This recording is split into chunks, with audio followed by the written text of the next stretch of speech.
A new police chief walks into his precinct undercover, hoping to observe his officers without their masks on.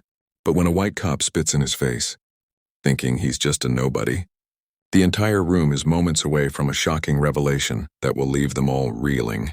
It was a muggy Tuesday morning in August when Richard Nelson, a newly appointed police chief, stepped out of his car in the heart of Blue Ridge, a small city tucked away in the rolling hills of North Carolina. Dressed in a simple plaid shirt, worn jeans and scuffed sneakers, he didn't look the part of a man who had spent 2 decades climbing the ranks in law enforcement. That was exactly his intention. Richard believed in seeing things for what they truly were, not through the polished lens of scheduled meetings or rehearsed welcomes. As a black man stepping into a leadership role, in a precinct plagued by whispers of misconduct, he wanted to observe the department unfiltered. What better way to do that than to blend in? The precinct's parking lot buzzed with officers coming and going. Richard scanned the area, noting the casual banter and occasional glances his way. No one seemed to recognize him, which was unsurprising. His appointment had been announced just days ago, and he had chosen not to publicize his arrival until the official inspection. Later that morning, he adjusted the brim of his baseball cap and took a deep breath. The weight of his mission to root out the toxicity festering within the department pressed heavy on his shoulders. He was no stranger to resistance, but he knew this job would test him in ways he hadn't yet imagined. As he approached the building, the faint sound of laughter carried through the air. Richard stepped through the precinct's side entrance, unnoticed among the hum of casual chatter and ringing phones.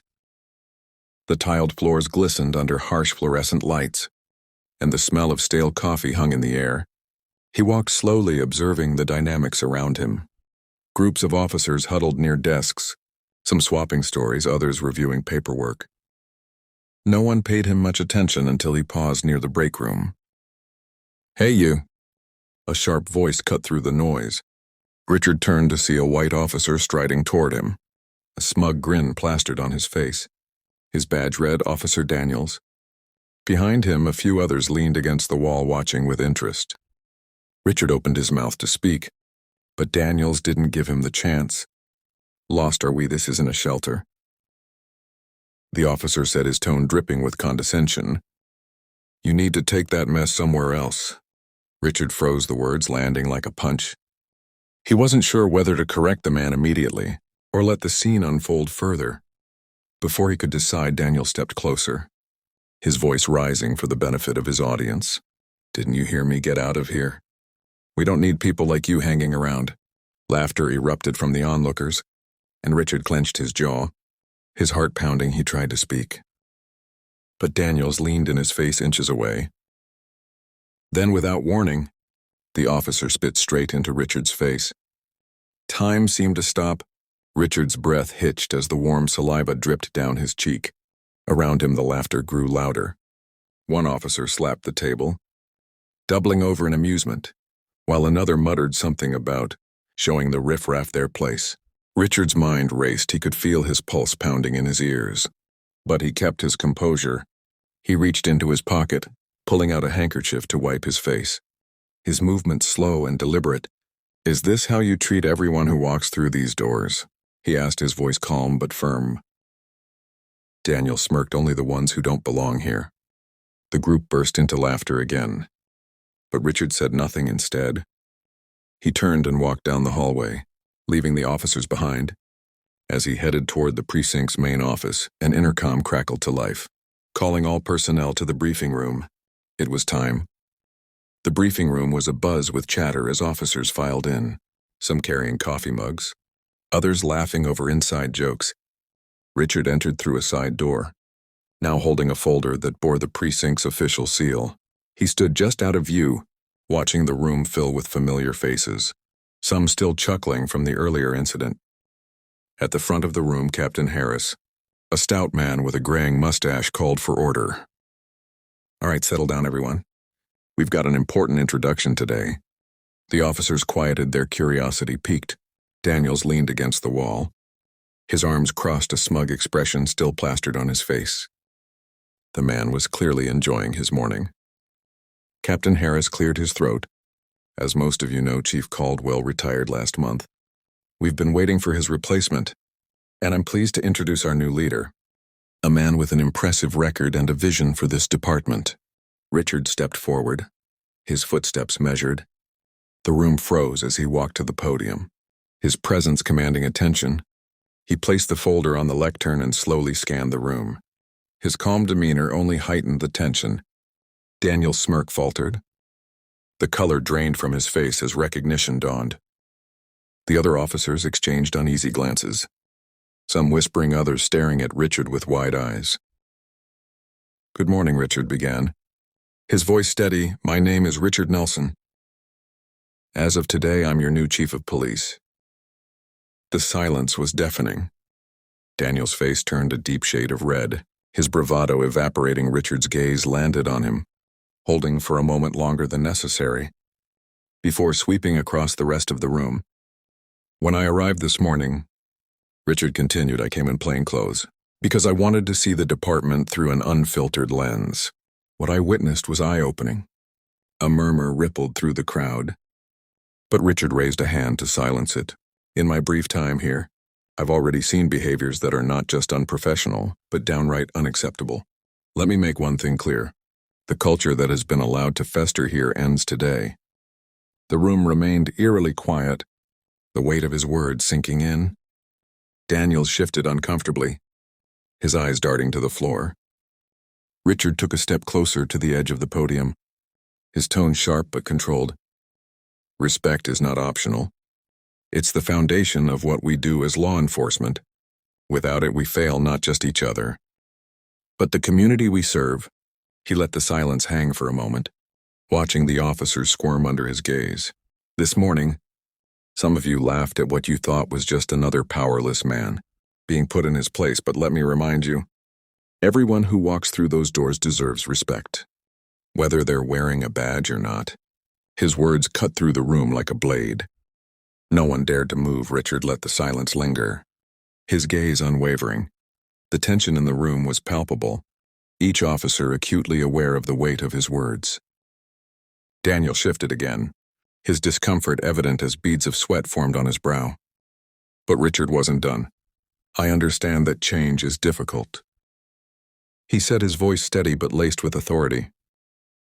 "But let me be clear, there will be no tolerance for behavior that disrespects the dignity of any individual, whether they are a colleague, a civilian, or anyone else." He stepped down from the podium, walking slowly toward the officers. His presence was commanding, yet his tone carried a controlled intensity. "Officer Daniels," Richard said, stopping just a few feet away from the man. Daniels flinched, his bravado from earlier completely dissolved. "You, Richard," continued, locking eyes with him, "represent everything that's broken in this department. When you spat in my face, it wasn't just me you disrespected. It was the badge, the oath, and the community we swore to protect."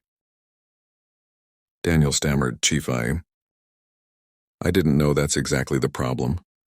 Richard interrupted, his voice sharp. "You didn't care to know. You didn't take a moment to think before you acted, because you assumed that man standing in front of you didn't matter. And that assumption is why this department has lost the trust of the people it serves." The room remained silent, every officer frozen in place. Richard turned his attention to the rest of the group. "What I witnessed wasn't just one man's mistake. It was a culture where bullying and prejudice are not only tolerated, but celebrated, and that stops now." He stepped back toward the podium, his voice rising slightly.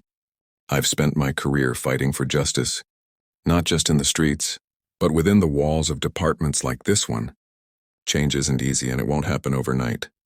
But I promise you this, as long as I'm chief, this precinct will operate with integrity, respect, and accountability." Richard paused, letting his words sink in. Then, with a slight nod toward Captain Harris, he concluded, "Effective immediately. Officer Daniels is suspended pending an internal investigation. And for those of you who think this is just a slap on the wrist, think again. This is the first of many changes." Gasps rippled through the room. Daniel's face turned crimson, his jaw tightening as he avoided the stares of his peers. Richard, unfazed, stood tall. "This isn't about punishment," he said firmly. "It's about setting a standard. If you're not willing to rise to it, this isn't the place for you.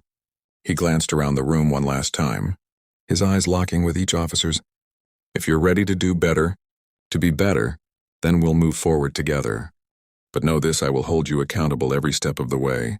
The meeting ended with a heavy silence. Officers shuffling out of the room without their usual chatter. Richard remained at the podium for a moment, watching as Daniel stormed out, his face a mix of embarrassment and anger. The other officers avoided eye contact, their expressions ranging from guilt to quiet contemplation. Back in his office, Richard sat down at his desk. Exhaling deeply, he knew this was just the beginning. Years of entrenched attitudes wouldn't change overnight. And for some, they might never change at all. But he hadn't come to Blue Ridge to make friends. He came to make a difference. The phone on his desk rang. It was Captain Harris, Chief. I wanted to say you handled that better than most would have. Harris said, his voice tentative. Thanks, Captain. Richard replied, but the real work starts now. I need a full review of Daniel's history on my desk by tomorrow. Complaints, incident reports. Everything you've got it. Harris said before hesitating. And Chief, I think you shook a few of them today in a good way. Richard hung up, allowing himself a brief moment of satisfaction before diving into the mountain of paperwork in front of him. Over the next few weeks, the precinct was a different place. Officers who once laughed at Daniel's antics now avoided him altogether. Whispers of his suspension spreading through the department. Richard made it a point to walk the halls regularly, greeting everyone he passed, his presence a constant reminder of his leadership. Some officers took the change to heart. Officer Reyes, a younger recruit, approached Richard one day, admitting that she'd been complicit in the toxic culture. Out of fear of retaliation, I want to do better, Chief, she said earnestly. That's all I ask. Richard replied, his voice kind but firm. It starts with you, but not everyone was willing to change. Daniels filed an appeal against his suspension, claiming unfair treatment. Richard held his ground, standing firm in his belief that accountability wasn't optional.